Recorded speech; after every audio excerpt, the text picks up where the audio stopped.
Wise men say. Agustus 2009. Kenal waktu bulan Agustus 2009. Duluan. Dia Yang ngejak kenalan duluan aku deh. Waktu itu dia kerja sebagai SPG rokok ya. Saya kerja di perusahaan farmasi PT Waras Indonesia. Berawal waktu saya diajak teman kantor, dan disitulah juga saya ketemu pertama kali. Di awalnya sih agak-agak belagu sih dia, tapi saya ada feel suka dari dia itu. Muka-mukanya itu, face-nya itu kayak Korean style gitu ya. pertama kali kenalan, kebetulan pada waktu itu aku lagi kerja. Aku kerja di SPG Rokok di Wismilak, dan pada waktu itu aku diajak teman aku kalau ayo kita nggak usah keliling. Pada waktu itu ada temennya dari farmasi, dia mau beli rokok kita, tapi kita pergi ke tempat karaokean bersama mereka. Dan di saat itu ada 3 orang. Aku pikir dia suka sama teman aku, ternyata dia mendekatin teman aku untuk mendapatkan nomor telepon aku. Pada saat kita udah selesai, kita keluar, baru sampai di mobil itu ada yang telepon. Aku pikir siapa, ternyata dia telepon aku. Dia bilang kalau rokoknya ada yang ketinggalan. Nah, disitulah akhirnya berlanjut terus. Dia sering telepon aku.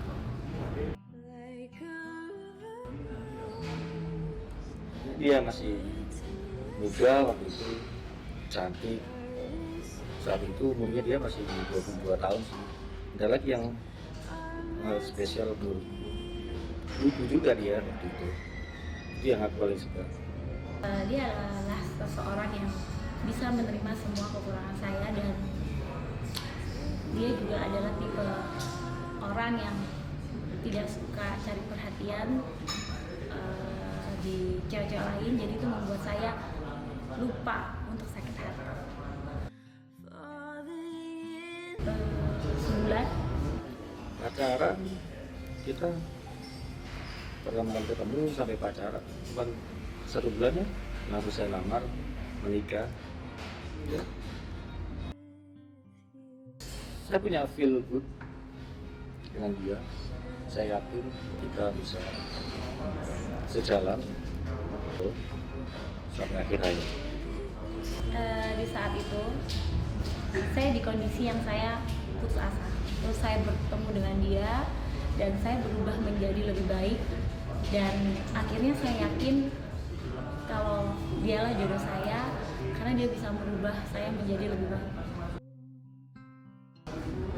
Shopping, soalnya kebetulan kita berdua sama-sama punya hobi yang sama, shopping sekali. Paling sering dulu sih kalau waktu kita luar, kita sih nonton film di bioskop. Waktu baru menikah ya. Sekarang sih lebih nonton film ya di rumah, nonton Netflix. Udah itu aja.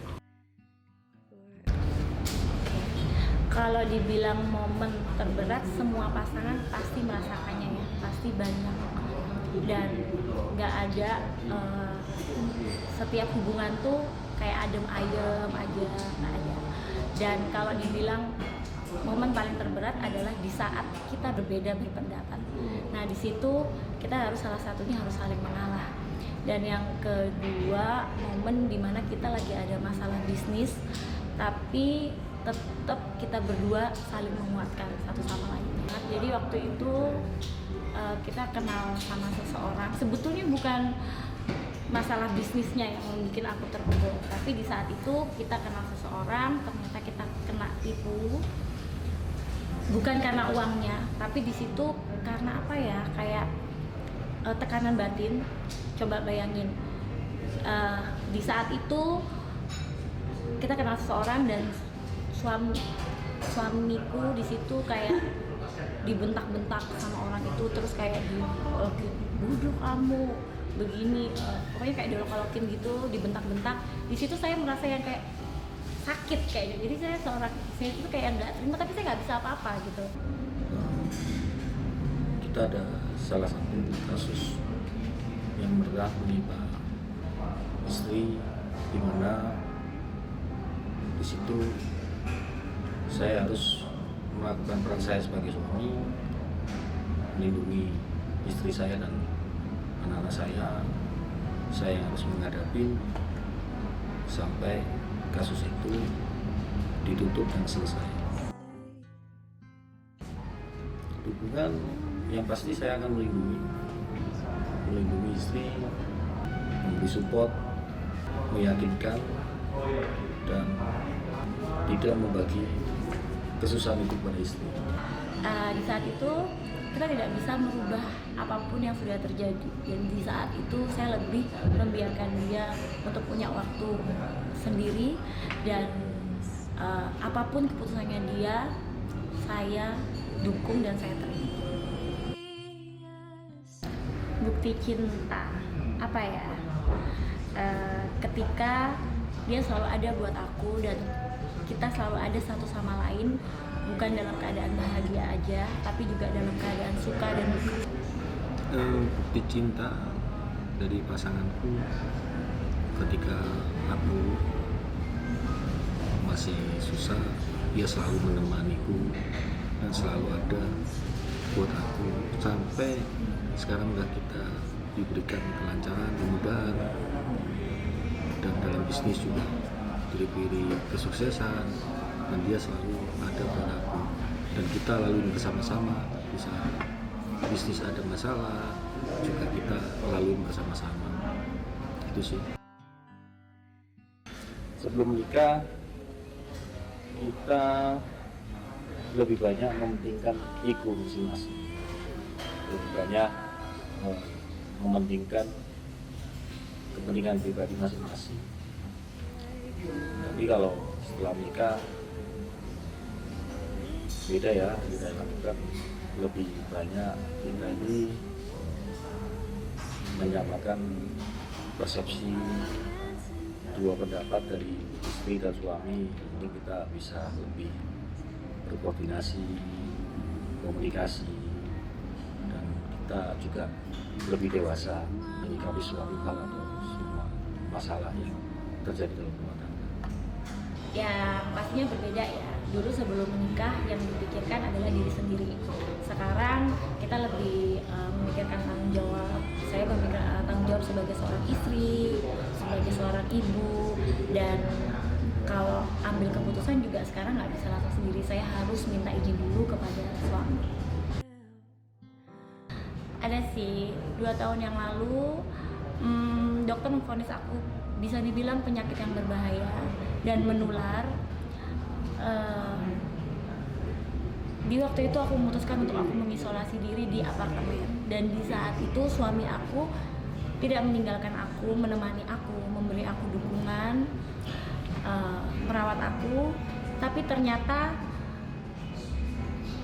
vonis dokter salah.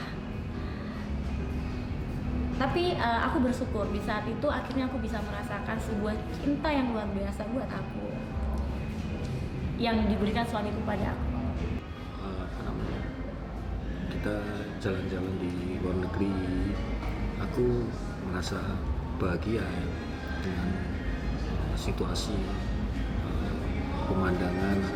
Di situ banyak meluangkan waktu berdua, berjalan berdua, ngobrol setiap hari berdua. Di momen-momen itulah yang saya suka di saat saya pergi luar negeri berdua sendiri. Ada sih before trilogy ya, itu pertemuan yang singkat tapi kita bisa klik, yang dimana kita banyak berdebat dalam bersama-sama itu, tapi pada akhirnya kita akan tetap bersama. Mungkin ya the best of me, pastinya ucapan terima kasih buat suamiku yang udah sabar selama ini, udah jalanin semuanya dalam suka dan duka. udah bisa mengubah aku menjadi lebih baik, dan terima kasih juga udah menjadi bahu sandaran aku selama ini. Terima kasih udah menjadi papa buat anak-anak aku. Dan yang terakhir, semoga kamu selalu mencintai aku sampai akhir hayat. Terima kasih, selamat anniversary. Saya mengucapkan terima kasih kepada istriku yang selalu menghabiskan waktu bersama-sama, baik duka, senang, dan semoga kelak dia menjadi teladan bagi anak-anak kita, memberikan contoh yang baik bagi anak-anak kita, mendidik yang baik dengan anak kita, dan sampai akhir hayat kita. Happy anniversary saya. Take my hand. Boleh nggak kalau 2 kata? Boleh. Roller coaster, karena down dan ups.